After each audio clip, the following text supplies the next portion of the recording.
Hey friends, we're finally back, and sorry for the long delay between videos. We had to get Grandma relocated, and that was a lot of drama, but she's settled now. So today I wanted to talk about, is it really possible to do high school in 2 years with the 10-year-old? And the answer is yes. We've done it 10 times. And in the beginning, they weren't 10, but we did start working on high school subjects at 10 and really full-time high school by 11 and have them graduated by 12 and into their first college class. And what that looks like initially is starting with getting their reading level up, because once you can get your child reading at a high school level, and that would be things like The Diary of Anne Frank, Animal Farm, any kind of books that maybe you read in your 9th grade year. If your student can read those even with you, and maybe they need a little help with comprehension, and discuss the topics in those books, then you know that they're getting it. Then you can start giving them credit by creating a high school transcript for them and keeping track of what they're reading and making sure that it's 9th grade level. So a lot of average 10-year-olds can do that, maybe even younger. They don't have to be especially gifted or geniuses, because our kids are not geniuses. They were just good readers, and we encouraged reading, and we answered a lot of their questions as they were reading, and explained a lot of things to them as they were reading, and just tested their comprehension. This can also be part of their writing. They can write, they can journal on what they're reading, and if you want to start teaching them how to write the 3-paragraph essay and then transitioning to a 5-paragraph essay, that all counts for freshman English. And you could just keep track of this informally, or like on a Word document or a Excel spreadsheet, whatever you choose. And the way that you know if something is 9th grade level is by Googling it. Just Google 9th grade reading lists, and you can pick and choose the books that you think you want your child to read, and skip the ones that you don't think are helpful, or you can. It's totally up to the parent to decide what kinds of books they want their kid to read. Of course, you want them exposed to lots of different types of literature, but if there's anything that you think is offensive, you might want to just give them the Cliff Notes version, if you know what those are, and not necessarily let them read all the profanity or whatever. That's up to the parent, absolutely. And then when it goes into math, we in our book talk a lot about introducing pre-algebra as soon as possible. And even if your child hasn't learned all of their math facts, we also introduce calculators learning on, because we believe if you're typing 8 times 8 is 64 over and over, you're eventually going to learn those math facts. And the math facts are something that can be learned independently with flashcards while they're riding in the car. You don't have to spend a lot of time on math facts. You can go ahead and move on to pre-algebra at a very young age and give them freshman credit for that. Now, I realize a lot of you out there would think that pre-algebra is not high school, but the high school that I went to, there were the super smart kids going to Stanford University that were taking Calculus 3 in high school and getting bused to San Jose State to get those college credits while in high school. And then there were the other kids who were taking consumer math their senior year and pre-algebra their freshman year. So there's a big scope between different kinds of kids and what's on their high school transcript. So again, depending on the age of your student, if you want to start very, very young, it's okay to have pre-algebra as their freshman year math. And again, you can take as much time as you need on math and spend most of your day on math if that is their weak area. If it's their strong area and they're gifted in that, you can skip ahead. You don't have to do a whole semester like they do at traditional schools on any one subject. You could skip through. And if your child is already reading at a 9th grade level and they get it and you want to introduce books that are 10th grade, 11th grade.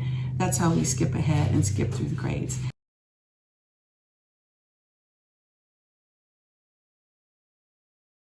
And if your child is really bright and you want to go right into 12th grade reading, that's great. And you can introduce research projects and that's where it kind of carries, the reading carries and ties into science and history, depending on your child's interests.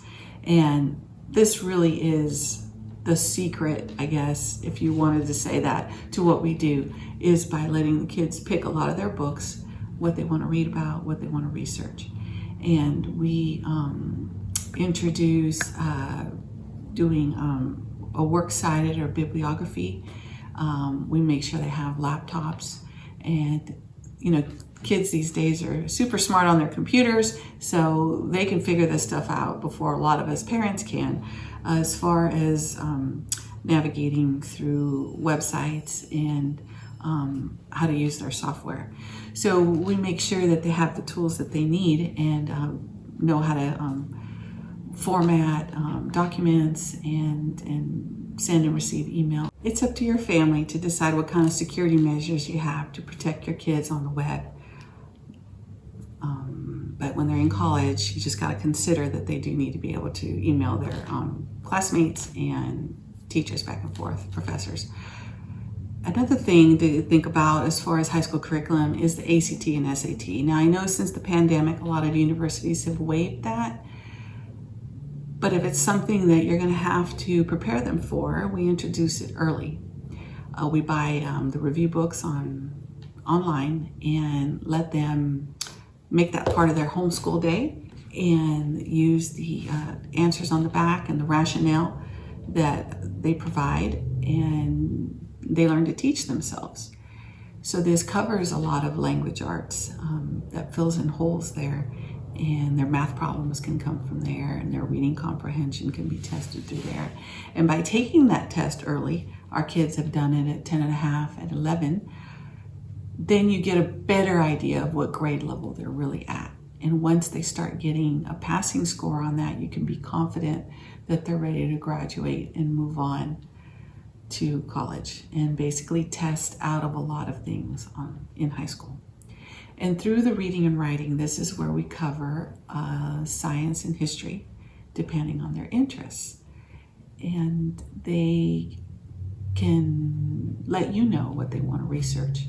So this is our secret sauce, as they say, to what we're doing is making sure that our kids are happy while they're learning and that it's not boring, and by letting them choose these books that they want to read and skipping ahead and trying to get them to that 12th grade level as soon as they can, together with an SAT or ACT score. Even if you're not going to send the scores to university, you don't have to send them initially if you don't want to, but it does give you that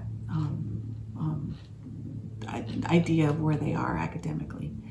And then choosing that first college class, if you can do a dual enrollment program, some colleges call it a college early or high school acceleration or something like that, any kind of program where it's called dual because they're getting credit at home for you and your transcript, and then they're also getting college credit. And if they can do that, that's kind of a backdoor way into college.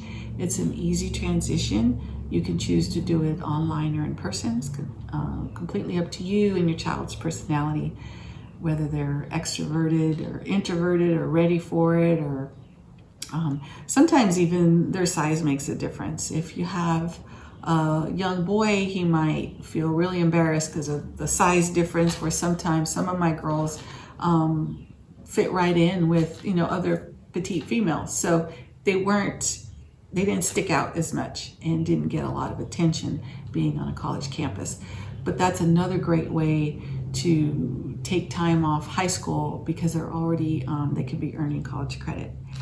And one of the really great classes that is out there at a lot of universities is something like speech communication. If you take something like that online, then your kids can do what I'm doing here. They can record their speeches and re-record them and edit them and get them just right before they turn them into their professors. I call it an easy A because it's a lot of fun and you can do it in the comfort of your home. And it's pretty much required for most degrees, just like English 101 is, and college algebra. Speech communication is a pretty generic class that everyone needs to take. And you can do it in the privacy of your home and feel safe. And it's a great feeling when your child gets an A or a B in that class. And it's real college credit, and it's a motivator, a huge motivator. And that's where we use the phrase working smarter, not harder. And so that's part of how I can talk more and more about high school. And if you have more questions on this topic, just let us know. So please like this video, subscribe. Please leave comments and questions so I can do another Q&A session very soon, and share it with anyone that you think would be helpful. Thank you.